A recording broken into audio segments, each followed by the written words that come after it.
Hello எல்லாருக்கும் வணக்கம். நான் உங்கள் பாட்டுக்காரன். எல்லோரும் நல்லா இருக்கீங்களா? ஸோ போன பாட்காஸ்ட்டில் எஸ்பிபி அண்ட் கமல் சாங்ஸ் பற்றி நம்ம டிஸ்கஸ் பண்ணோம். அதோட கண்டினியூஷன் இன்றைக்கும் நம்ம கூட அருண் இருக்கார். ஆனால் இன்றைக்கி நம்ம பேச போகிற டாபிக் பார்த்திங்கன்னா எஸ்பிபி டெபு ஆன டைமில் அவர் பாடின பாடல்கள் பற்றி நம்ம பார்க்க போகிறோம். மேஜர்லி வித் எம்ஜிஆர், சிவாஜி, ஜெமினி கணேசன் அவர்களுக்கெல்லாம் பாடின பாடல்களை பற்றி பேச போகிறோம். So Arun, welcome back. Thank you Satheer. அதுதான். ஸோ இந்த எபிசோடு வந்து ஆக்சுவலாக நாங்கள் போன எபிசோட் பண்ண பிறகு நாங்கள் யோசித்த ஒரு விஷயம், நம்ம ஏன் வந்து இன்னும் கொஞ்சம் பின்னாடி போயிட்டு, because SPB and Ilaiyaraaja has given a great number of songs. But வந்து அவர் ஆரம்ப காலத்தில் அவர் என்னென்ன பண்ணியிருக்காரு, என்னென்ன சாங்ஸ் பண்ணியிருக்காரு, நம்ம ஏன் அதை பற்றி பேசக்கூடாது? ஏன்னா அதை பற்றி நம்ம பெருசாக அந்த பாடல்களை கேட்டிருக்க மாட்டோம், பெருசாக அதை பற்றி யோசிச்சிருக்க மாட்டோம். ஸோ அப்படி யோசித்து இந்த வீக் வந்து டிசைட் பண்ண ஒரு டாபிக் தான் வந்து so MSV, SPB as well as அவங்க வந்து எந்தெந்த ஹீரோக்கெலாம் வந்து பாடியிருக்காங்க அப்படின்ற ஒரு விஷயம் தான் இந்த எபிசோடில் நம்ம பார்க்க போகிறோம். So let's go. So Arun, first நீ சொல்லு, உனக்கு வந்து எஸ்பிபின்ற பேர், எஸ்பிபின்ற ஒரு சிங்கரை எப்படி தெரியும்? எந்த சாங் வச்சு தெரியும் உனக்கு? ஆக்சுவலாக வந்து எஸ்பிபி சாரோட ஃபர்ஸ்ட் சாங் நான் கேட்ட சாங் வந்து மலரே மௌனமா ஃப்ரம் கர்ணா. ஸோ அந்த சாங்லேருந்து தான் ஆரம்பிச்சது. என்னென்னா ஆக்சுவலாக எங்கள் அப்பா வந்து ஒரு ஆடியோ ரெக்கார்டிங் ஷாப் தான் வச்சுட்டு இருந்தார் இனிஷியல் ஸ்டேஜஸ். ஸோ நான் வந்து எப்படி சொல்கிறது, அம்மா வயிற்றில் இருக்கும்போதே வந்து பாட்டு கேட்டு வளர்ந்தேன் அப்படின்ற மாதிரி சொல்லலாம். என்னடா அவங்க அம்மா மியூசிஷியனானா அதெல்லாம் இல்லை, அப்பா வந்து கேசட் ரெக்கார்டிங் கடை வச்சுட்டு இருந்தார். ஸோ வீட்லேயே வந்து இப்போ மிக்ஸ் டேப்ஸ் அதெல்லாம் ரெக்கார்ட் பண்ணுறாங்களோ, ஸோ அந்த காலத்தில் அதெல்லாமே பண்ணுவாங்க. எனக்கு இன்னமும் நல்லா ஞாபகம் இருக்குது, T Series cassette, that was the only cassette அப்போது வரும்போது. அப்படியே ஃப்ரெஷ்ஷாக வந்து இறங்கும், ஓவர் நைட்டில் ஆர்டர்ஸ் வரும், அடுத்த நாள் காலைல 5 மணிக்கெலாம் வந்து எழுந்து போய் ரெக்கார்ட் பண்ணி 10 மணிக்கு சேல் பண்ணுறாங்க. அப்போ வந்து ரஹ்மான் வந்து ரொம்ப பிக் 90s ஸ்டார்டிங்கில், அப்போ தான் அப்பா ஆரம்பித்தாங்க அந்த பிஸ்னஸ். ஸோ அப்போ வந்து நிறைய சாங்ஸ் கேட்டுட்டு இருக்கும்போது பை டிஃபால்ட் நான் கேட்பேன், எனக்கு வந்து யார் பாடினா, யார் மியூசிக்கு, யார் லிரிக்ஸு, இது வரைக்கும் பாதி படம் நான் பார்த்துருக்க மாட்டேன். ஆனால் வந்து பாட்டு கேட்டுகிட்டே இருப்பேன், என்ன பாட்டுன்னு தெரியாது. ஸோ அந்த மாதிரி கேட்கும்போது தான் வந்து மலரே மௌனமா வந்து வித்யாசாகர் சாரோட மியூசிக்கு ஃபஸ்ட்டு நான் கேட்ட பாட்டு எஸ்பிபி. இவர் எஸ்பிபின்னு தெரிஞ்சு நான் கேட்ட பாட்டு. அதுக்கு முன்னாடி நான் கேட்டிருக்கேன் நிறைய பாட்டு, but that is the first song, அது எஸ்பிபின்னு தெரிஞ்சு கேட்ட பாட்டு. ஸோ அதுக்கப்புறம் தான் வந்து என்ன நிறைய பாட்டு கேட்கும் போது எல்லா குரலும் வந்து எப்படி ஒரே மாதிரி இருக்கே. ஸோ அப்போ வந்து கொஞ்சம் தேட ஆரம்பித்தது தான் எஸ்பிபின்ற ஒரு சிங்கர் வந்து இருக்காங்க. ஏன்னா அப்போ எனக்கு தெரிஞ்ச ஒரே மியூசிக் டைரக்டர் வந்து ஏஆர் ரஹ்மான் தான். ஏன்னா அப்போ வந்து அதுதான், அவங்க தான் கடையில் அந்த ரெக்கார்டிங் தான் வரும். ஆமாம். ஜீன்ஸ் மூவிலாம் வந்து எனக்கு இன்னமும் ஞாபகம் இருக்குது. ஒரு 100 to 150 orders in single day 3 மணி நேரத்தில் ரெக்கார்ட் பண்ணி கொடுத்தாங்க. ஸோ அந்த மாதிரி வந்து எனக்கு ஞாபகம் இருக்க பேர் ஏஆர் ரஹ்மான் தான். எனக்கு மியூசிக்னாலே ஏஆர் ரஹ்மான் தான் போட்டிருக்காங்க அப்படின்றது தெரியும். பட் அதுக்கப்புறம் கேட்க இந்த மலரே மௌனமாகவே நிறைய பேருக்கு தெரியும் ஏஆர் ரஹ்மான் பாட்டுன்னு சொல்லி ஏமாற்றிருக்காங்க நம்மளை. ஸோ ஏஆர் ரஹ்மான் தான் பண்ணாருன்னு நினச்சிட்டு இருந்தேன். பட் அதுக்கப்புறமா தான் அது வித்யாசாகர் மியூசிக். அதுக்கப்புறம் ஓகே எஸ்பிபின்னு ஒரு சிங்கர், இத்தனை நாள் நம்ம கேட்டிருக்க நிறைய பாட்டில் எஸ்பிபி பாடியிருக்காருன்னு எனக்கு அப்போ தான் ரியலைஸ் ஆச்சு. ஸோ அதுக்கப்புறம் தான் எஸ்பிபி நோக்கி டுவர்ட்ஸ் பாஸ்ட் ஸ்டார்டட் டிகிங் த பாஸ்ட்ன்ற மாதிரி டுவர்ட்ஸ் அவர் என்னென்னலாம் பண்ணியிருக்காரு, அதுலேருந்து 30 வருஷத்துக்கு முன்னாடி பாடியிருக்காருன்றது நான் அப்போ தான் நிறைய ரியலைஸ் பண்ண ஆரம்பித்தேன். ஓகே, எனக்கு வந்து எஸ்பிபி த சிங்கரை தெரியறதுக்கு முன்னாடி எஸ்பிபி த ஆக்டரை தான் எனக்கு தெரியும். அவ்வை சண்முகில் அவர் வந்து சின்ன டாக்டர் ரோல் ப்ளே பண்ணியிருப்பார். நான் அந்த படம் பார்க்கும்போதெல்லாம் எனக்கு அவரோட கேரக்டரைசேஷன் ரொம்ப பெக்யூலியராக இருக்கும், எனக்கு ரொம்ப பிடிக்கும். ரொம்ப சப்பியாக சாமியாக இருப்பார். ஸோ அவர் சிங்கர்னு எனக்கு அதுக்கப்புறம் தான் தெரிய வந்துச்சு. அப்போ வந்து எனக்கு அவர் வெறும் ஆக்டராக மட்டும்தான் தெரியும். இல்லை, எஸ்பிபி ஆஸ் அ பர்சனாகவே வந்து நான் ரொம்ப எப்படி சொல்கிறது, ரொம்ப ஒரு எமோஷ்னல், ஒரு குணச்சித்திர நடிகர்னு சொல்லுவாங்கள்ல, அவரோட கேரக்டர் ஹோல் பர்சனாலிட்டியே வந்து நான் அப்படி தான் பார்க்குறேன். ஏன்னா பிகாஸ் அவர் பண்ணுற எல்லா விஷயத்துலையுமே வந்து அந்த எமோஷன்ஸ் இருக்கும், அந்த குணச்சித்திரம் இருக்கும். பீட் சாங்ஸ் இல்லை அவர் பண்ண டப்பிங், ஆல்மோஸ்ட் வந்து கமல்ஹாசனோட மோஸ்ட் ஆஃப் த ஃபிலிம்ஸ் வந்து தெலுங்குல வந்து அவர் தான் டப் பண்ணியிருக்காரு. And as songs across languages, அவர் தொடாத லாங்குவேஜஸே இல்லை. ப்ரொடியூசராக இருந்திருக்காரு, படம் நடிச்சிருக்காரு, he has even composed music. So as a whole அவர் இன்டர்வியூஸ், அவர் ஸ்டேஜ் ஷோஸ் தான் பார்க்கும்போதே தெரியும், அவர் பேசுகிறதே வந்து ஏதோ ஒரு மாதிரி தான் இருக்கும். ரொம்ப அதை எனாக்ட் பண்ணி ரொம்ப நம்ம பார்க்கும்போதே ஏதோ ஒரு குழந்தைத்தனமாக இருக்கும், அவ்வளோ இன்னசென்ட்டாக இருக்கும், அவ்வளோ குணச்சித்திரமாக இருக்கும். ஸோ அதுதான் வந்து அவர் பண்ணுற எல்லா ஆர்ட் ஃபார்ம்லேயும் பிரதிபலிக்குதுன்னு நான் அது ரொம்பவே நம்புகிறேன். நான் இது வரைக்கும் அவர் இந்த இப்போ ரீசெண்டாக வந்து இந்த நிறையா ரியாலிட்டி ஷோஸ்லலாம் அவர் பார்ட்டிசிபேட் பண்ணும்போது நான் நோட் பண்ணியிருக்கேன். அவர் வந்து எல்லாரையும் ரொம்ப கம்ஃபர்டபுளாக வச்சுப்பார். யார் மனசுமே அவங்க மோசமாகவே பாடியிருந்தாலும் ரொம்ப நல்லா பாடுறீங்க, இன்னும் பெட்டராக ட்ரை பண்ணுங்கன்னு சிரிச்சுக்கிட்டே யாருமே nobody is a bad singer. ஏதாவது ஒன்று செமையாக பண்ணியிருப்பாங்க ஒரு பாட்டு பாடும்போது. அந்த ஒரு விஷயத்த கோட் பண்ணி சொல்லுவார், இது ரொம்ப அழகாக பண்ணீங்க அப்படின்னு சொல்லுவார். ஸோ எனக்கு அதனாலேயே அவரை ஆஸ் அ ஹியூமனாக எக்ஸ்ட்ராவாக பிடிக்க ஆரம்பிச்சிருச்சு. ஆஸ் வெல் அஸ் அவரோட ஹியூமர் சென்ஸ் எனக்கு அது ரொம்ப பிடிக்கும். சின்ன சின்ன விஷயத்தில் வந்து கலாய்க்கிறது, நம்ம எது பார்த்துருக்கே மாட்டோம், அந்த இடத்துல ஏதாவது ஒன்று கலாய்ப்பார். ஸோ அந்த மாதிரியான ஒரு விஷயம்லாம் as a whole SPB as a person he is a GeM. So அதுதான் ரீசன் அவரோட எல்லா ஆர்ட் ஃபார்மும் நம்ம ரசிக்கிறதுக்கு, ஜென்யூனாக ரசிக்கிறதுக்கு வந்து அதுதான் ரீசன். அவ்வளோ இன்னசென்ஸ் இருக்கும் அவரோட பாட்லேயும் சரி, எல்லாத்துலேயுமே சரி. ஓகே, இப்போ வந்து நம்ம எஸ்பிபி சாரை பற்றி பேசும்போது எல்லாருக்குமே அவரோட கொலாபரேஷன் வித் இளையராஜா அண்ட் அவரோட கொலாபரேஷன் வித் ஏஆர் ரஹ்மான் தான் வந்து இமீடியட்டாக டக்குன்னு வரும். அதாவது நமக்கு 90s கிட்ஸ்க்கு. பட் அதுக்கு முன்னாடியே வந்து அவர் நிறைய பாடியிருக்காரு. நிறைய பெரிய பெரிய ஸ்டாருக்கு மாஸ் சாங்ஸ்லாம் கூட பாடியிருக்காரு. அதாவது அவர் அப்போ தான் இன்ட்ரடியூஸ் ஆகிருப்பார். ஆனால் பெரிய ஒரு படத்தில் ஒரு பெரிய சாங் பாடியிருப்பார். ஸோ அந்த பாடல்களை பற்றி, அதாவது அவரோட ஏர்லி ஸ்டேஜஸில் அவர் பாடின பாடல்களை பற்றி தான் இந்த எபிசோடில் நம்ம மேஜராக கவர் பண்ண போகிறோம். ஸோ ஃபஸ்ட்டு வந்து நான் இந்த விஷயம் கேள்விப்பட்டேன். எம்ஜிஆர் சார் வந்து ஒரு தடவை அவரோட பாட்டை எங்கேயோ கேட்டுட்டு, இந்த பையனை எப்படியாவது நம்ம படத்தில் பாட வைக்கணும் அப்படின்னு சொல்லிட்டு வெயிட் பண்ணி ஒரு 2 months வெயிட் பண்ணி அந்த சாங்கை ரெக்கார்ட் பண்ணாங்கன்னு கேள்விப்பட்டேன். அந்த சாங் வந்து அவள் ஒரு நவரச நாயகின்னு நினைக்கிறேன். உலகம் சுற்றும் வாலிபம்ல இல்லை, அது வந்து சாரி 1000 நிலவே தான் அப்படி ரெக்கார்ட். 1000 நிலவேவா ஆமாம், அது வந்து அடிமை பெண். 1000 நிலவேவா தான் வந்து அவர் ரெக்கார்ட் பண்ண 3rd song if I'm not wrong in Tamil. அவரோட ஃபர்ஸ்ட் சாங் வந்து 1000 நிலவேவா தான் வந்து அவர் ரெக்கார்ட் பண்ண செகண்ட் சாங். இன்ஃபேக்ட் வந்து அவரோட ஃபஸ்ட்டு ரெக்கார்ட் பண்ண சாங் வந்து அவரே ஒரு இன்டர்வியூவில் சொல்லியிருக்காரு, எல்லார் ஈஸ்வரி அம்மா இருக்காங்க, அவங்க கூட பாடின ஒரு டூயட் தான் வந்து அவர் ஃபஸ்ட்டு ரெக்கார்ட் பண்ண ஒரு சாங். அது என்ன படம் என்ன பாட்டுன்னு எனக்கு தெரியல. ஆனால் அது அந்த பாட்டை வந்து இன்னும் வந்து ரிலீஸே ஆகலை. ஸோ அதுதான் அவர் ஃபஸ்ட்டு தமிழில் ரெக்கார்ட் பண்ண song. But overall on the whole அவர் ஃபஸ்ட்டு பண்ணது வந்து தெலுங்கு சாங் தான் அவர் ஃபஸ்ட்டு பாடியிருக்காரு. தெலுங்கு பாடினாராம், அப்புறம் வந்து கொஞ்ச நாள் கேப்லேயே கன்னடா பாடியிருக்காரு. அதுக்கப்புறம் தான் அவர் தமிழில் இன்ட்ரோ ஆயிருக்கார். தமிழில் அவர் பாடின ஃபர்ஸ்ட் சாங் வந்து எம்எஸ்வி சாரோட மியூசிக்கில். ஆக்சுவலாக ஏவிஎம் ராஜன் அவங்களோட சாங் பால்குடம் அப்படின்ற ஒரு படத்தில் வந்து அவர் பாடியிருக்காரு. மல்லிகை பூ வாங்கி வந்தேன்ற ஒரு சாங். அது வந்து ஆக்சுவலாக வந்து அந்த சாங் வந்து ரொம்ப எப்படி சொல்கிறது, அது மெலடி மாதிரியும் இருக்காது, பெப்பி சாங் மாதிரியும் இருக்காது. ரொம்ப ஒரு மாதிரி ஒரு ஃபாஸ்ட் பீட் மெலடி மாதிரி இருக்கும் அந்த சாங். ஸோ மல்லிகை பூ வாங்கி வந்தேன் அப்படின்னு அந்த டோன்லேயே தான் போவோம் அந்த சாங்.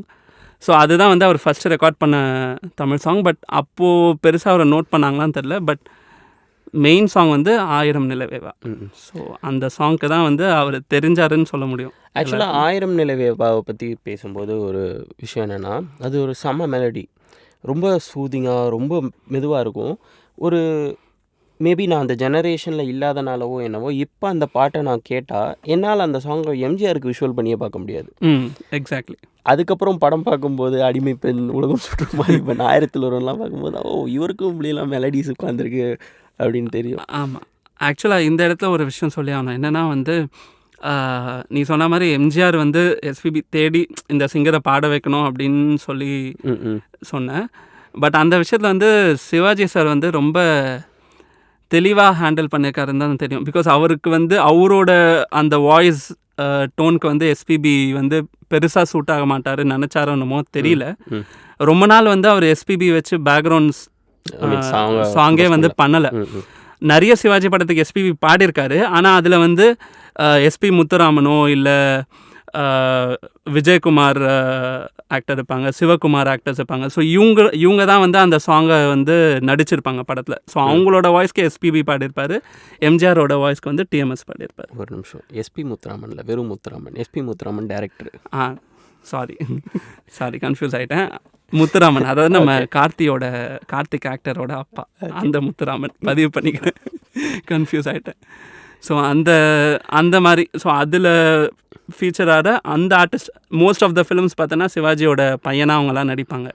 ஸோ சிவாஜிக்கு வந்து டிஎம்எஸ் வாய்ஸ் கொடுப்பாரு, இவங்களுக்குலாம் வந்து எஸ்பிபி வாய்ஸ் கொடுப்பாரு. ஆனால் சிவாஜிக்கு வந்து அவர் பாடின பாட்டு வந்து இருக்கே இருக்கு, நிறைய சாங்ஸ் இருக்கு. பொட்டு வைத்த முகமும் இருக்கு.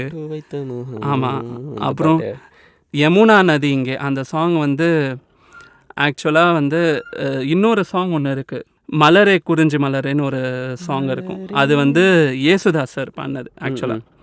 ஸோ அதே டோனில் இந்த பாட்டு இருக்கும். ஸோ இந்த பாட்டை கேட்கும்போது வந்து அப்போ தான் தெரிஞ்சது எஸ்பிபியோட வாய்ஸில் வந்து இந்த ஒரு டோனும் இருக்குது. ஏன்னா சிவாஜி கணேசனுக்கும் எஸ்பிபிக்கும் வந்து அந்த வாய்ஸ் எப்படி சிங்க் ஆகும் அப்படின்னு சொல்லி யோசித்த ஒரு சாங் அது யமுனா நதி இங்கே. அது கொஞ்சம் நம்ம டீப்பாக அந்த சரணம்லலாம் கேட்டோன்னா வந்து அங்கங்கே கொஞ்சம் யேசுதாஸ் டிஎம்எஸ்லாம் வந்துட்டு போவார் அந்த வாய்ஸில். ஏன்னா அந்த பீரியடில் நம்ம கேட்குறோம்ல, நம்ம எல்லா சாங்ஸும் கேட்கும்போது எனக்கு தெரியல இது எத்தனை பேர் கேட்டிருப்பாங்கன்னு தெரியல, பட் நம்ம நிறைய சாங்ஸ் கேட்கும்போது மோஸ்ட்லி நம்ம பின்னாடி ஒரு 60s சாங்ஸ் வந்து கேட்கும்போது நிறைய டிஎம்எஸ் தான் பாடியிருப்பார். எல்லார் வாய்ஸ்க்கும் டிஎம்எஸ் தான் இருப்பாங்க. ஸோ அதனால் இந்த சாங் கேட்கும்போது திடீர்னு அந்த ஒரு டோன் வந்துட்டு போவோம். அதெல்லாம் வந்து எப்படி மேட்ச் பண்ணாங்க, அதுவும் வந்து அப்போ வந்து எனக்கு தெரிஞ்சு ஷுட் பி அரௌண்ட் 25-30 அந்த வயசு தான் இருக்கும். பட் ஸோ அந்த ரேஞ்செலாம் வந்து எப்படி ஃபில்அப் பண்ணாங்கன்றதே வந்து நான் நிறையவே யோசிச்சிருக்கேன் அந்த மாதிரிலாம். எனக்கு வந்து எம்ஜிஆர் அகைன் வெற்றி மீது வெற்றி வந்து என்னை சேருமே வந்து அது எஸ்பிபி வாய்ஸ்னு எனக்கு ரீசெண்டாக தான் தெரியும். அதுக்கு முன்னாடி இதுவும் டிஎம்எஸ் தான் பாடியிருப்பாரு அப்படின்னு நினச்சி சுற்றிக்கிட்டு இருந்தேன். ஆனால் அதுலேயும் அவரோட வாய்ஸ் வந்து ரொம்ப டிஸ்டிங்க்டாக இருக்கும். அது வந்து அவரோட யூஷுவல் வாய்ஸாக இருக்காது. அது எனக்கு தெரிஞ்சு அதை அவர் பண்ணும்போது நீ சொன்ன மாதிரி கண்டிப்பாக ஒரு 23-24 வயசு தான் இங்கே இருந்திருக்கும். அப்போவே அப்படி ஒரு வாய்ஸ் அவருக்கு. ஆமாம்.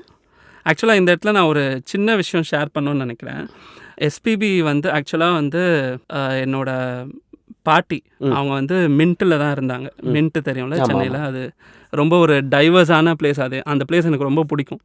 நிறைய தெலுங்கு பீப்புள், நிறைய நார்த் இண்டியன்ஸு, நிறைய கம்பைன்ட் ஆஃப் பீப்புள் ஒரே கம்யூனிட்டியில் இருப்பாங்க. முக்கியமாக வந்து நம்மளை ஹிந்தி பேச சொல்லாத நார்த் இண்டியன்ஸ் வந்து அங்கே நிறைய இருப்பாங்க. அவங்க தமிழ் பேசுவாங்க ரொம்ப அழகாக. ஸோ ரொம்ப நல்ல பிளேஸ் அது. அங்கே வந்து பாட்டி கல்யாணம் ஆகி அங்கே வந்து செட்டில் ஆனாங்க. ஸோ அங்கே ஏர்லி ஸ்டேஜஸ் வந்து எஸ்பிபி வந்து ஆக்சுவலாக எஸ்பிபியும் வந்து ஒரு இன்ஜினியரிங் ஸ்டூடெண்ட். அதில் நான் கொஞ்சம் லைட்டாக பெருமைப்பட்டுக்கிறேன். ஸோ அவர் இன்ஜினியரிங் வந்து அவர் ஆந்திர பிரதேஷ்லும் படித்தார். பட் அதுக்கப்புறம் அங்கே டிஸ்கண்டினியூ பண்ணிட்டு திரும்ப மெட்ராஸை வந்து ஜாயின் பண்ணார் இன்ஜினியரிங். அப்போது வந்து he started learning music also side by side. So அப்போ வந்து எங்கள் பாட்டி வீட்டு வெளியே வந்து ஒரு பெரிய திண்ணை இருக்கும், ஒரு கிரிக்கெட் பிச் அளவுக்கு திண்ணை இருக்கும்லாம், அது ரொம்ப பெருசு. ஸோ அப்போ எப்போவுமே வந்து அவர் ஈவினிங் வந்து அங்கே வந்து உட்காந்துட்டு பாடுவார் அப்படின்னு. அது எந்த அளவுக்கு எனக்கு உண்மைன்னு தெரியாது. ஏன்னா எப்போல்லாம் வந்து டிவியில் சாங் பார்க்குறாங்களோ இல்லை எஸ்பிபி ஃபேஸ் பார்த்தாங்களோ உடனே எங்கள் பாட்டிட்டோன்னே இவன் எங்கள் வீட்டு திண்ணையில் தான் உட்காந்து பாடிக்கிட்டு இருப்பான் அப்படின்வாங்க. என்ன பாட்டி சொல்கிற அப்படின்னு. ஸோ அவங்க வந்து ஆக்சுவலாக அந்த ஸ்ட்ரீட்டில் தான் அவரும் இருப்பார். அப்போ அவர் சிங்கர் இல்லைல்ல, அப்போ வந்து ஹீஸ் ஜஸ்ட் அ ஸ்டூடெண்ட். அங்கே இருந்து படிச்சிருக்காரு. அவர் பாட்டை கேட்கறதுக்கே இந்த பூவே உனக்காக படத்தில் வருமே அந்த தாத்தா 7 மணி ஆனால் ஒரு பாட்டு பாடிட்டு இருப்பார். அந்த மாதிரி வந்து 6-7 மணிக்கெலாம் வந்து டின்னர் முடிச்சுட்டு எல்லாம் வந்து திண்ணையில் உட்காந்துருப்பாங்க. இவர் வந்து பாட ஆரம்பிப்பாருன்னு சொல்லுவாங்க. ஸோ அங்கேருந்து சின்ன சின்ன ஃபங்க்ஷன்ஸு, அந்த ஏரியா ஃபங்க்ஷன்ஸும் அவர் பண்ணியிருக்காரு நிறைய. அதுக்கப்புறம் தான் வந்து he started a music troupe with Ilaiyaraaja, Gangai Amaran, Pavalar brothers. ஆமாம். ஸோ அந்த மியூசிக் ட்ரூப் அதில் அவங்க ஒரு கான்சர்ட்டில் வந்து வின் பண்ணப்போ தான் வந்து he got introduce to a Telugu music director. அப்போ தான் வந்து ஏன்னா அந்த மியூசிக் ஷோக்கு ஜட்ஜ் பண்ணவர் தான் வந்து அந்த தெலுங்கு மியூசிக் டைரக்டர் கோதண்டபாணி நினைக்கிறேன். ஸோ அவர் தான் வந்து ஃபஸ்ட்டு தெலுங்கு சாங் எஸ்பிபிக்கு பண்ணது. ஓ, இது ஒரு பயங்கர த்ரோ பேக்காக இருக்குது. இது வந்து எந்த அளவுக்கு உண்மைலாம் தெரியாது. ஆனால் வந்து அவங்க அடிக்கடி சொல்லுவாங்க. ஸோ அடிக்கடி சொல்லும்போது அது உண்மையாக இருக்காதோ, ஏன்னா போய் வந்து ஒரு 4வது தடவை சொல்லும்போது வாய் தவறிடும். அடிக்கடி சொல்லுவாங்க. இப்போ கூட சொல்லுவாங்க. அவர் இறந்தப்பெல்லாம் கூட சொல்லிட்டு இருப்பாங்க. அவங்க ரொம்பவே ஃபீல் பண்ணாங்க. ஆக்சுவலாக ரொம்ப அழுதாங்க, ரொம்ப இது பண்ணாங்க. ஸோ அப்போது சரி ஓகே உண்மையாக தான் இருக்கும் மேபி அப்படின்னு நம்பி சொல்கிறேன். இல்லை கலக்கலப்பு சந்தானத்திட்ட விமல் கேப்பார், எங்க இதெல்லாம் நம்புகிற மாதிரியா இருக்குது, நம்மள தான் சோறு போடுனாங்க. ஆமாம். ஓகே.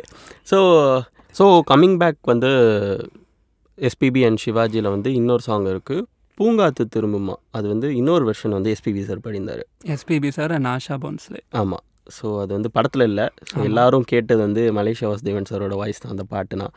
இன்னொரு வெர்ஷன் இருக்குது, அது வந்து எஸ்பிபி சார் பண்ணாங்க. அந்த சாங்கோட ரிப்ரைஸுக்கு எஸ்பிபி சார் வந்து ரொம்ப ஆப்டாக இருந்திருப்பார். ஏன்னா மலேசியா வாசுதேவன் சார் அது வந்து ஒரு கிராமத்தில் நடக்கிற படங்கிறனால மேபி அந்த விஷுவலில் ஃபீச்சர் பண்ணது மலேசியா தேவன் சார் வாய்ஸாக இருக்கும்னு நினைக்கிறேன். ஏன்னா அவரோட வாய்ஸில் ஒரு ஈரம் இருக்கும், ஒரு கிராமியத்தன்மை இருக்கும். எஸ்பிபி சார் வாய்ஸில் இல்லைன்னு நான் சொல்ல வரல, அவரோட வாய்ஸில் இன்னொரு எக்ஸ்ட்ரீமில் இருந்திருக்கும். ஸோ அதனால் மேபி அதை விஷுவலில் அவங்க வெர்ஷன் வச்சுருப்பாங்கன்னு நினைக்கிறேன். நான் இது இன்னொரு விதமாக எப்படி பார்க்குறேன்னா, அகெயின் சிவாஜி கணேசன் அவரோட வாய்ஸை வந்து அந்த ஒரு சாஃப்ட்னஸே இருக்காது. அவர் ஆமாம் அவர் பேசுகிற பேச்சு எல்லாமே வந்து டயலாக்ஸாக இருக்கட்டும் எல்லாமே வந்து ரொம்ப ஒரு சின்ன ஒரு ரக்கட்னஸ் இருக்கும். ஸோ அதுக்கு எஸ்பிபி வாய்ஸ் சூட் ஆகாதுன்னு மேபி யோசிச்சிருக்கலாம். அதுவும் ஒரு சான்ஸாக இருந்திருக்கலாம் மேபி. ஸோ அது வந்து அந்த டயத்துக்கு ஒரு பயங்கரமான ஒரு போஸ்ட் மாடர்னான ஃபிலிம் தான். ஆமாம். ஸோ இன்ஃபேக்ட் வந்து எஸ்பிபி இளையராஜா சார் அவங்க 2 பேரும் வந்து ஒரே ட்ரூப்பில் தான் இருந்தாங்க. பட் எஸ்பிபி வந்து ரொம்ப அட்வான்ஸாக அவர் 1960s அந்த டைம்லேயே வந்து அவர் பிளேபேக் சிங்கர் ஆகிட்டார். நிறைய சாங் எம்எஸ்வி கேவி மகாதேவனுக்குலாம் ரெக்கார்ட் பண்ணார். பட் முக்கியமான விஷயம் என்னென்னா, எஸ்பிபி இளையராஜா சார் கம்போஸ் பண்ண ஃபர்ஸ்ட் படத்தில் எஸ்பிபி சார் வந்து பாடலை. ஆமாம், அன்னக்கிளியில் பாடலை. அன்னக்கிளி. ஸோ அப்போ வந்து அது பெரிய ஒரு எப்படி சொல்கிறது, ரைவல்ரி மாதிரி பார்த்தாங்கன்னு கூட நான் நினைக்கிறேன். நிறைய பேர் கேட்டாங்கன்னு சொன்னதாகவும், என்ன உங்களுக்கும் வந்து எஸ்பிபிக்கும் பிரச்சனையா அப்படின்னு, நீங்கள் ஏன் பாடல அப்படின்லாம் கேட்டாங்கன்னு.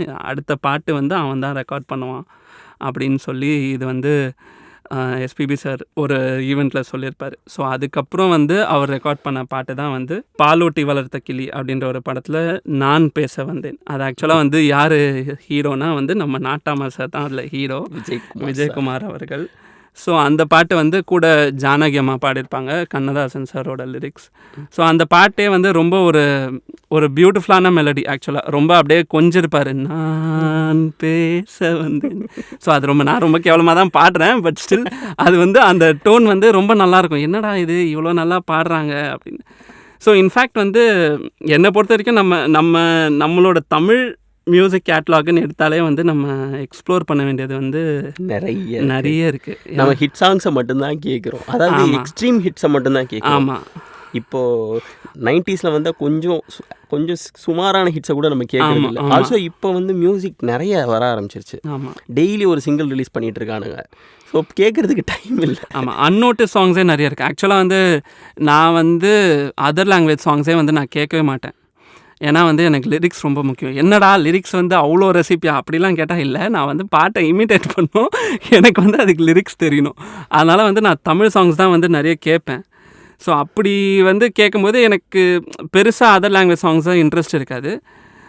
ஸோ அந்த மாதிரி பின்னாடி போக ஆரம்பிச்சது தான் என்ன ஒரு கம்பேரிசன் தான். எங்கள் வீட்டில் வந்து எப்போவுமே இந்த தேன் கிண்ணம் ஜெயா டிவியில் போடுவாங்க, நீயும் கேட்டிருப்பேன்னு நினைக்கிறேன். எல்லார் வீட்லேயும் போட்டு தேய்ன்னு தேய்ச்சிருப்பாங்க. காலைல ஸ்கூலுக்கு கிளம்பும்போது அந்த பாட்டை தான் கேட்டுட்டு போவோம். ஒரு 6 மணி 6:30 மணிக்கு எழுந்தோன்னா வந்து வீட்டு கோயில் வாசலில் ஐயப்பா பாட்டு ஓடும். அதுக்கப்புறம் ஒரு 7:30 8 மணிக்கு கிளம்பும்போது தேன் கிண்ணம் போட்டு தேய்ச்சிருப்பாங்க. ஸோ அப்போல்லாம் எனக்கு பிடிக்காது, ரொம்ப காண்டாவேன். அதுக்கப்புறம் வந்து நான் இன்ஃபேக்ட் 1000 நிலவேவா அதுதான் வந்து ஃபஸ்ட்டு கேட்டு, என்னடா இது மலரே மௌனமாகவும் 1000 நிலவேவாவும் ஒரே குரலாக இருக்கே, இதே 30 வருஷம் பின்னாடி இது 1960s வந்தது, 1990s வந்தது, இவ்வளோ ஒரு யார் அது அப்படின்னு யோசிக்கும் போது தான் அப்போது ஆரம்பித்த ஒரு தெரியுதான், ஓகே நம்ம பழைய பாட்டெல்லாம் இவ்வளோ கேட்குறோம், நம்ம இத்தனை நாள் திட்டிகிட்டு இருந்தோம் வீட்டில், பட் பழைய பாட்டிலே இவ்வளோ விஷயம் இருக்குது போலன்னு டுவர்ட்ஸ் பேக் சைடு. ஆனால் சத்தியமாக இது வரைக்கும் நான் எந்த படமும் பார்த்ததில்லை. இன்ஃபேக்ட் அடிமை பெண்லாம் வந்து எனக்கு எம்ஜிஆர் படம் தெரியும், ஆனால் நான் பார்த்ததே கிடையாது. ஆனால் பாட்டு தான் கேட்பேன். அதுக்கு காரணம் வந்து ஜெயா டிவி தேன் கிண்ணம். நான் ஒரு டைமில் எம்ஜிஆர் படங்கள் மட்டுமே பார்த்துக்கிட்டு இருந்தேன். முக்கியமாக சொல்லணும்னா 1001 வந்து நான் ஒரு 50-60 தடவை பார்த்துருப்பேன். அது அகைன் ஏன்னா நாங்கள் பஞ்சாபில் இருக்கும்போது அப்போ வந்து டிவிடி விசிடி தான் அந்த டைமில். ஸோ என்கிட்ட இருந்த ஒரு டிவிடி வந்து 1001. எனக்கு அந்த படம் ரொம்ப பிடிக்கும் ஆக்சுவலாக. அந்த படம் எல்லாருக்குமே. அதுக்கப்புறம் நான் ஒரு செல்வா கண்ணி என்பதால் அவரும் எம்ஜிஆர் ரசிகன் என்பதால் ஒரு தடவை அவர் இன்டர்வியூவில் சொன்னார், எம்ஜிஆர் படம்லாம் பார்த்துட்டேன், எனக்கு அதுதான் அவர் தான் பெரிய இன்ஸ்பிரேஷன். அவருக்கே இன்ஸ்பிரேஷனா, சரி நான் போய் பார்க்குறேன் அப்படின்னு சொல்லி அவரோட எல்லா படத்தையும் ரீவிசிட் அடிச்சேன். கரெக்ட். ஆனால் எனக்கு வந்து படம் பார்க்குற அளவுக்கு வந்து கொஞ்சம் பொறுமை. நிறைய படம்லாம் நான் ரசித்து பார்ப்பேன், எனக்கு ஹிஸ்டாரிக் ஃபிலிம்ஸ் தான் பிடிக்கும். ஆனால் வந்து கொஞ்சம் இந்த அண்ணா தங்கச்சி சென்டிமெண்ட்டு, அப்பா பையன் சென்டிமெண்ட், அதெல்லாம் வந்து கொஞ்சம் பாட்டோடு நிறுத்திப்பேன், பார்க்குறது இல்லை, கண்ணு வேர்க்குள்ள. ஆமாம். ஸோ எஸ்பிபி சாரோட அந்த டைம் சாங்ஸ் பற்றி பேசும்போது எனக்கு டக்குன்னு ஸ்ட்ரைக் ஆகிற சாங் வந்து இந்த சாங், சிட்டுக்குருவியிலேருந்து என் கண்மணி. ஆமாம், அந்த சாங் வந்து ராஜா சார் மியூசிக்கில் எஸ்பிபி. ஆமாம், எனக்கு அந்த சாங் விஷுவல் பண்ண விதம் ரொம்ப பிடிக்கும். விஷுவல் பண்ண விதம், இடையில அந்த டயலாகு, ஸோ அதெல்லாமே எனக்கு ரொம்ப ரொம்ப பிடிக்கும். சிவகுமார் வேறு பயங்கர சாமிங்காக இருப்பார். அது வந்து ரொம்ப க்ளோஸ் டு த ஹார்ட் சாங்னு சொல்லலாம். எனக்கு அது வரைக்கும் எனக்கு தெரியவே தெரியாது அது சிவகுமார் நடிச்சிருக்காருன்னு. நான் வந்து இளையராஜா ஹிட்ஸு அப்படின்ட்டு நம்ம ஒரு ஆல்பம் வச்சு நிறைய பேருக்கு அந்த பாட்டு எம்எஸ்வின்னு நினச்சிக்கிட்டு. ஆமாம், ஏன்னா இளையராஜா நம்ம வந்து என்ன பண்ணுவோம், நம்ம எப்போவுமே இப்போ சிஸ்டம்லேயே சாங் ஸ்டோர் பண்ணுறோம், ரீநேம் பண்ணுறோம்லாம் வந்து இப்போ லேட்டஸ்ட் ஹிட்ஸ் தான் படம் பேர் போட்டு ரீநேம் பண்ணுவோம். இளையராஜா எம்எஸ்சி சாங்லாம் ஒரே ஃபோல்டர் தான் இருக்கும். இளையராஜா சாங்ஸ் உள்ளே போனால் அவரோட பாட்டு பேர் வச்சு தான் வந்து நம்ம 1000 பாட்டு இருக்கும். ஆமாம், ரீநேம் பண்ணியிருப்போம். ஸோ எந்த படம் எந்த காஸ்ட்லாம் தெரியாது, ஆனால் பாட்டு நல்லா இருக்குது கேட்குறோம். ஸோ அப்படி கேட்ட ஒரு சாங்ஸ் தான். இன்ஃபேக்ட் வந்து லைட்டாக கொஞ்சம் ஒரு ப்ரைடும் இருக்குது. நம்ம 90s பார்ன், நம்ம வந்து கொஞ்சம் கொடுத்து வச்ச ஜென்ரேஷன் அப்படின்னு சொல்லிட்டு. ஏன்னா கரெக்டாக அந்த ஒரு டிரான்ஸ்ஃபர்மேஷன் ஜோனில் நம்ம கரெக்டாக பிறந்திருக்கோமா. ஃப்ரம் 60ஸ்லேருந்து அப்படியே வர ஒரு டிரான்ஸ்ஃபர்மேஷன் இளையராஜா அண்ட் அப்படியே ஏஆர் ரஹ்மான், அந்த ஒரு ஜோனில் நம்ம கரெக்டாக பிறந்ததுனால மேபி அந்த எல்லா பாட்டும் வந்து கேட்கக்கூடிய பொறுமை நமக்கு இருக்குது. அதனால் வந்து 90s கிட்ஸாக இருக்கிறதுக்கு அது ஒரு பெருமை. ஓகே. ஸோ இன்னொரு பாட்டு இருக்குது சிவகுமார் சொல்லும்போது, தேன் சிந்து தேவானம். ஆக்சுவலாக அந்த பாட்டு நீ விஷுவல் பார்த்தனா உனக்கு தெரியும். அந்த பாட்டு வந்து அந்த பாட்டுக்கும் அந்த விஷுவலுக்கும் சம்மந்தமே இருக்காது. விஷுவல் வந்து அப்படியே ரொம்ப நிறைய பழைய பாட்டு அப்படிதான். ஆமாம், ரொம்ப ஈரத்தலையோட வேர்த்து விறுவிறுத்து என்னமோ பாடப்படுங்க, என்ன வேறு ஏதோ பாட்டு வரும்போது அப்படின்னு நினைக்கும் போது எஸ்பிபி ரொம்ப இன்னசென்ட்டாக அப்படியே ஆரம்பிப்பார், தேன் சிந்து தேவானம் அப்படின்னு சொல்லிட்டு. அந்த மாதிரி அதுவும் ரொம்ப, அதே மாதிரி முள்ளில்லா ரோஜாவும் வந்து 3 தெய்வங்களில் அந்த படம். ஆமாம், ஸோ அதுவும் வந்து சிவகுமார் தான். ஸோ அப்போ வந்து அவர் வந்து ஒரு குட்டி சிவாஜி கணேசன் சொல்லலாம். அவர் வந்து அப்போதைய லவ்வர் பாய். ஆமாம், combination of Sivaji Ganesan and Gemini Ganesan. அவர் அப்படியே கொஞ்சம் அப்படியே எல்லா ஆக்ஷனும் காமிச்சிட்டு போயிடுவார் அவர். ஜெமினி கணேசன் சொல்லும்போது இந்த சாங் இருக்கு, முத்துச்சுப்பிக்குள்ளேன்னு ஒரு படத்தில், முத்துச்சுப்பிக்குள்ளேன்னு ஒரு பாட்டு. ஆமாம், குழந்தை உள்ளம் அப்படின்ற ஒரு படத்தில். ஆக்சுவலாக வந்து எஸ்பிபி எம்ஜிஆருக்கு அடுத்து ரெக்கார்ட் பண்ண சாங் வந்து அகெயின் ஜெமினி கணேசன் அவர்களுக்கு தான். ஸோ முத்துச்சிப்பிக்குள்ளே அந்த பாட்டு பார்த்தோன்னா வந்து கண்ணதாசன் சார் லிரிசிஸ்ட்டு, பி சுஷிலாமா கூட பாடியிருப்பாங்க. மோஸ்ட்லி நிறைய டூயட் நம்பர்ஸ் தான் அப்போ பாடியிருந்தாங்க. அண்ட் எஸ்பிபி சார் பற்றி நம்ம சொல்லும்போது ரொம்ப முக்கியமாக வந்து நம்ம அவரோட கூட பாடின அந்த கோ சிங்கர்ஸையும் நம்ம வந்து சொல்லாமல் இருக்கக்கூடாது. ஆமாம், ஏன்னா ஜானகி அம்மா அண்ட் பி சுஷிலா இவங்க 2 பேர் வந்து வெரி மேஜர் ரோல். இவர் ஒரு 10,000 பாட்டு பாடியிருக்காருன்னா அவங்களும் அதே 10,000 பாடியிருப்பாங்க. டூயட்டே வந்து ஒரு 7,000 பாட்டு பாடியிருப்பாங்க. அந்த மாதிரியான ஒரு காம்பினேஷன் இவங்க. ஸோ ரொம்ப வந்து ஒரு ப்ரொனவுண்ட் காம்பினேஷன் தான் சொல்ல முடியும். ஸோ இதுக்கும் அதுக்கும் குறைச்சல் இல்லை அப்படின்னாங்களா. ஸோ அந்த மாதிரி ஒன்றுக்கு ஒன்று சலைச்சதில்லை, டைலாக மறந்துட்டேன் இந்த மாதிரி. ஸோ அகெயின் ஜெமினி கணேசனுக்கு அடுத்து எஸ்பிபி ரெக்கார்ட் பண்ண சாங் வந்து சிவகுமார் சாரோட சாங் கன்னிப்பெண் அப்படின்ற ஒரு படத்துலேருந்து பௌர்ணமி நிலவில் அப்படின்ற ஒரு சாங். அதுதான் வந்து ஸோ இது எல்லாமே வந்து எனக்கு தெரிஞ்சு அவர் இன்ட்ரடியூஸ் ஆன இயரில் வந்து மொத்தமே ஒரு 4-5 பாட்டு தான் தமிழில் ரெக்கார்ட் பண்ணியிருக்காரு. அதில் ஒன்று வந்து ஏவிஎம் ராஜன், ஒன்று சிவாஜி, ஒன்று வந்து எம்ஜிஆர், ஒன்று வந்து ஜெமினி கணேசன், ஒன்று வந்து சிவகுமார்.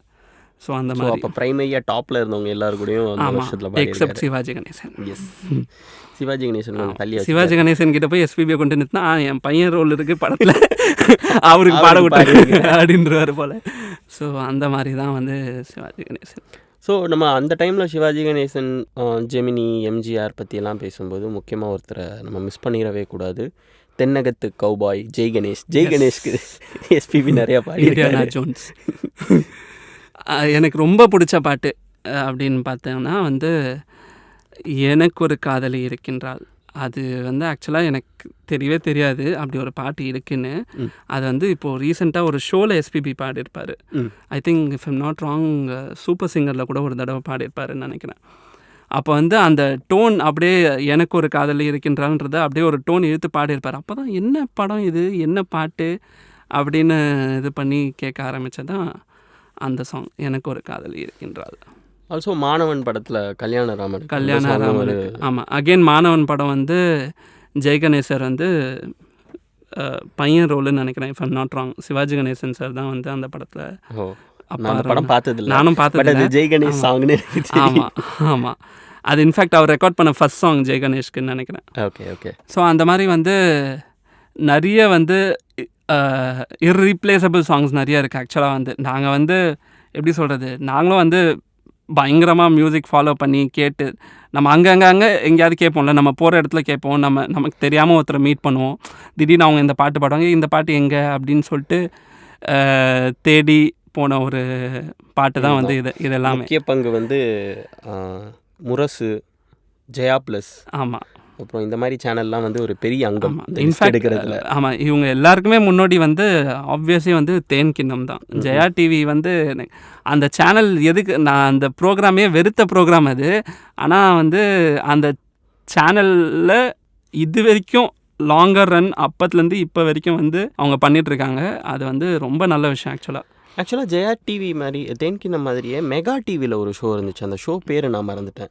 ஒருத்தர் வந்து ஒரு பழைய சாங்ஸ், ஒரு செட் ஆஃப் ஒரு 10 சாங்ஸ் பற்றி லீடு கொடுத்துட்டு பேசுவார். ஆமாம், பேசுகிறதும் ரொம்ப கரெக்ட். அதுவும் நான் எனக்கும் அந்த ஷோ பேர் ஞாபகம் இல்லை. இன்ஃபேக்ட் அதுவும் எங்கள் அம்மா அந்த ஷோ வந்து நாள் தவறாமல் பார்த்துட்டு இருப்பாங்க. ஸோ அந்த மாதிரி ஒரு ஷோ அது. அந்த ஷோவில் பார்த்து தான் எனக்கு இந்த சாங்க்கு தெரியும். நான் நாகேஷ் சாருக்கு எஸ்பிபி சார் பாடின பாட்டு, முன்னை தொட்ட காற்றுன்னு ஒரு பாட்டு, நவகிரகம்னு நினைக்கிறேன் அந்த படம். ஸோ அந்த பாட்டும் வந்து அவர் பாடினதில் ஒன் ஆஃப் த பெஸ்ட்டுன்னு நான் சொல்லுவேன். ஆமாம், ஒன் ஆஃப் த பெஸ்ட்டுன்றதை தாண்டி அகெயின் அது வந்து அவர் நாகேஷ் சாருக்கு பண்ண ஃபஸ்ட்டு பாட்டு. ஆமாம், அதுதான் ஃபஸ்ட்டாக தெரியல.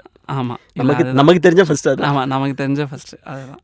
ஏன்னா அதுக்கப்புறம் நிறைய பாட்டு பாட்டுக்கேன். இன்ஃபேக்ட் பாலச்சந்தர் சாங் படத்துலலாம் கூட வந்து நாகேஷ் சார் அந்த இந்த படம் வருமே, எதிர்நீச்சல், அதெல்லாம் கூட பாடியிருக்காரு. பட் ஃபஸ்ட்டு ரெக்கார்ட் பண்ண சாங் வந்து நவகிரகம், உன்னை தொட்ட காற்று. பசங்களுக்கு சிவாஜி சார் பசங்களாம் நடித்த கேரக்டர்ஸ்க்கு தான் எஸ்பிபி சார் நிறைய பாடினாருன்னு நம்ம பேசிகிட்டு இருந்தோம். ஸோ அதில் எனக்கு தெரிஞ்ச நிறைய படத்தில் முத்துராமன், நீ சொன்ன மாதிரி பையனாக நடிச்சிருப்பாரு. ஆமாம், முத்துராமனுக்கு எஸ்பிபி சார் பண்ணதில் எனக்கு இந்த பாட்டு ரொம்ப பிடிக்கும். அந்த படம் 3 தெய்வங்கள்னு நினைக்கிறேன். ஆமாம், 3 தெய்வங்களில் நடப்பது சுகமெனன்னு சொல்லிட்டு ஒரு song. Okay. So Muthuraman again சொல்லும் போது வந்து முத்துராமன் எஸ்பிபிக்கே வந்து ஒரு தனி கேட்லாக் இருக்குது. அதுவே நம்ம தனியாக பேசலாம். ஆமாம், பேசலாம். ஏன்னா அவ்வளோ சாங்ஸ் இருக்குது. ஆனால் நிறைய படத்தில் வந்து அவர் மகனாகவே நடிச்சிட்டதுனால வந்து அது வந்து நோட் பண்ணல. இது சிவாஜி படம் தானேன்னு சொல்லுவாங்களே தவிர முத்துராமன் படமா அப்படின்றது வந்து நிறைய பேர் நோட் பண்ணியிருக்க மாட்டாங்க. So Muthuraman and Sivakumar, also Jaishankar and Vijayakumar சாரும் வந்து ஸ்டார்டிங்கில் வந்து நிறைய வந்து பையன் ரோலில் தான் நடித்தார். எனக்கு தெரிஞ்சு சிவாஜி சார் அப்பா ரோல்லே ஒரு 100 படம் நடிச்சிருப்பாருன்னு நினைக்கிறேன். மனசாட்சியே இல்லாமல் நடித்து வச்சுருக்காரு. ஸோ அந்த மாதிரி அவங்க கேட்லாகுன்னு பார்த்தாலே அந்த சன் ரோல் எல்லாத்துக்குமே வந்து எஸ்பிபி சார் தான் வாய்ஸு. டிஎம்எஸ் வந்து அப்பா ரோலுக்கு, சன் ரோலுக்கு வந்து எஸ்பிபி சார். ஸோ இந்த பாட்டு வந்து எனக்கு தெரிஞ்ச பெக்யூலராக வந்து முத்துராமன் சார் தான் வந்து லீடு இந்த படத்துலன்னு நினைக்கிறேன். ஸோ இது வந்து சிவாஜி கணேசன் சார்லாம் இல்லை. ஸோ இது முத்துராமன் சார் வந்து லீடு இந்த படத்தில், 3 தெய்வங்கள் அப்படின்னு நினைக்கிறேன். ஸோ நம்ம அந்த மாதிரி பேசிகிட்டு இருக்கும்போது முத்துராமன், விஜயகுமார் சார்னு பேசும்போது, விஜயகுமார் சார் வந்து எனக்கு பர்சனலாக ரொம்ப பிடிச்ச பாட்டு வந்து இளமை எனும் பூங்காற்று. அப்படியே வந்து எப்படி சொல்கிறது, வருடி விட்டுருப்பாரு. ஆமாம், வருடி கொஞ்சி குரலோடும் அந்த மாதிரி அப்படி பாடியிருப்பார். பகலில் ஒரு நிலவு அந்த படமும் நான் பார்த்ததில்லை. ஆனால் இல்லை, அந்த படம் பேரே எனக்கு தெரியாது. ஆமாம், பட் அந்த பாட்டு வந்து அவ்வளோ அருமையாக, அகெயின் அது வந்து அவர் ஒரு ஸ்டேஜ் ஷோவில் பர்ஃபார்ம் பண்ணும்போது அதுக்கப்புறம் வந்து கேட்க ஆரம்பித்த பாட்டு தான் வந்து இளமை எனும் பூங்காற்று. விஜயகுமார் எஸ்பிபின்னு சொல்லும்போது இளமை எனும் பூங்காற்று 70s வந்திருக்குமா? 90s மானூத்து மந்தையிலேயும் எஸ்பிபி தான். விஜயகுமார். ஆமாம், எல்லாருக்குமே தெரிஞ்ச ஒரு பாட்டு. டக்குன்னு விஜயகுமார் டே உங்கள் நாட்டாமைக்கு எஸ்பிபி என்ன பாட்டுடா பாடியிருக்காருன்னு கேட்டால் எல்லாருமே டக்குன்னு மானூத்து மந்தையில் தான் சொல்லுவாங்க. ஆமாம், ஏன்னா அப்படிப்பட்ட ஒரு சாங் அது. தங்கச்சிக்காக பாடின ஒரு சாங், சீர் கொண்டு போகிற. ஆமாம், இப்போவுமே வந்து ஊரில் சடங்கு ஃபங்க்ஷனாக இருக்கட்டும், கல்யாண ஃபங்க்ஷனாக இருக்கட்டும், ஆமாம், தாய் மாமன் சீரை கொண்டு வரானா அந்த பாட்டை போடுறாங்க. இப்போ ரீசெண்டாக கூட ஒரு வீடியோ ட்ரெண்ட் ஆச்சு. ஒருத்தன் ஃபுல்லாக அந்த ஃபுல் சாங்குக்கே வந்து அவன் கிட்டத்தட்ட ஷூட் பண்ணி ரெக்கார்ட் பண்ணி அதையே ஒரு வீடியோவாக போட்டிருந்தான். யாருக்குன்னு தெரியல, அப்படியே ஃபுல்லாக மேலேருந்து கீழே வரைக்கும் அப்படியே அலங்கரித்து தெரில, இப்படிலாம் தாய்மாமன் இருக்கானுங்களாடா ஊர் உலகத்தில் இப்படியெல்லாம் அப்படின்னு வச்சு நிறைய ஆமா. பெரிய கோல் செட் பண்ணி விட்டுறாங்க. பட் அந்த சாங் போடும்போது வந்து அந்த ஃபீலிங் இன்னும் எலிவேட் ஆகுதுல்ல. எனக்கு தெரிஞ்சு அதுதான் வந்து அந்த சாங்கோட ஒரு பியூட்டி. பியூட்டி, சக்ஸஸ் என்ன வேணால் சொல்லலாம். இன்ஃபேக்ட் இந்த எபிசோடோட பின்னணியே வந்து அதுதான். இந்த மனுஷன் வந்து இத்தனை ஹீரோக்கு பாடியிருக்காரு. பட் இத்தனை ஹீரோ இத்தனை லீடையும் வந்து அவரோட வாய்ஸ் வந்து எப்படி எலிவேட் பண்ணுது அப்படின்ற ஒரு விஷயந்தான். ஏன்னா நாங்கள் எஸ்பிபின்னு யோசிச்சப்போ வந்து நிறைய எப்படி சொல்கிறது, நிறைய கேட்டகரிஸ் இருக்குது. அவரோட மெலடி சாங்ஸ் பற்றி அவரை பற்றி வந்து பேசுறதுக்கு எபிசோட்ஸ் பார்த்தாது, நம்ம சீசனாக பேசணும். ஸோ அந்த மாதிரி வந்து அவர் ஒவ்வொரு ஜானர் எடுத்தாலே ஒரு சீசன் அப்படி வைக்கலாம். சார் நம்ம அப்படிலாம் பேச முடியாது, அவ்வளோ தூரம் பேச முடியாது, நம்ம சிம்பிளாக என்ன சொல்லலாம் அப்படின்னு யோசிக்கும் போது தான் வந்து இந்த ரேஞ்ச் அவர் கவர் பண்ண ஒரு ரேஞ்ச் தான், வேறு எதுவுமே இல்லை. ஏன்னா நான் ஃபஸ்ட்டு ஆச்சரியப்பட்ட விஷயமே அதுதான். நான் ஆல்ரெடி சொன்ன மாதிரி 1000 நிலவேவாவும் மலரே மௌனமாகவும் பாடினது ஒரே குரலாக 30 வருஷம் டிஃப்ரென்ஸு அப்படின்ற ஒரு அந்த க்யூரியாசிட்டி தான் வந்து எஸ்பிபியோட ஒரு எப்படி சொல்கிறது, அவரோட மெல்ட்டிங் பாயிண்ட்டுன்னு நினைக்கிறேன். அங்கேருந்து இங்கே வரைக்கும் அந்த ரேஞ்ச் 1960s வந்து இப்போது அண்ணாத்த வரைக்கும் அவர் பாடியிருக்காரு. ஆனால் வந்து அதே குரலில் பாடியிருக்காரு. அதுதான் வந்து அவரோட பியூட்டி. அந்த ஒவ்வொரு ஹீரோவையும் அவர் எலிவேட் பண்ணும்போது நிறைய ஹீரோக்கு வந்து இவர் தான் குரலாகவே இருந்திருக்காரு. ஆல்ரெடி நான் சொன்ன மாதிரி தெலுங்கு டப்பிங் கமல்ஹாசனுக்கு ஆல்மோஸ்ட் எல்லா படமும் இவர் தான் பண்ணியிருக்காரு. ஆனால் கமல்ஹாசன் சார் வாய்ஸும் எஸ்பிபி வாய்ஸும் அவ்வளோ அழகாக சிங்காகவும், தெலுங்குல கமல் சார் தான் வந்து பேசுகிற மாதிரி இருக்கும். ஸோ அந்த ஒரு இதுதான், அந்த ஒரு சென்ஸோ இல்லை அந்த ஒரு எமோஷன் வந்து அது அவ்வளோ ஈஸியாக வந்து எல்லா சிங்கர்கிட்டையும் என்னால் பார்க்க முடியுமான்னு தெரியல. ஸோ அந்த மாதிரி ஒரு ரொம்ப யூனிக்கான ஒரு சிங்கர், ஒரு பெரிய பெரிய ரேஞ்ச் உள்ள ஒரு சிங்கர், அப்படி ஒரு ஆள் அவர். ஆமாம்.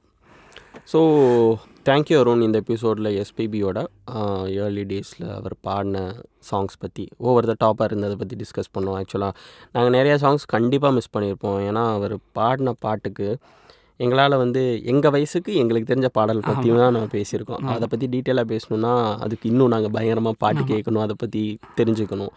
ஸோ எந்த பாட்டை பற்றி நாங்கள் மிஸ் பண்ணியிருக்கோம் நீங்கள் நினைக்கிறீங்களோ தயவு செஞ்சு அதை எனக்கு மெசேஜாவோ இல்லை ட்வீட்டாவோ ஃபேஸ்புக்கில் மெசேஜோ பண்ணுங்கள். கண்டிப்பாக பார்த்துட்டு அதை நாங்கள் இன்னொரு எபிசோடில் கவர் பண்ணுறோம். Thank you so much. அடுத்த எபிசோடில் பார்க்கலாம். அது வரைக்கும் உங்களிடமிருந்து விடைபெறுவது பாட்டுக்காரன்.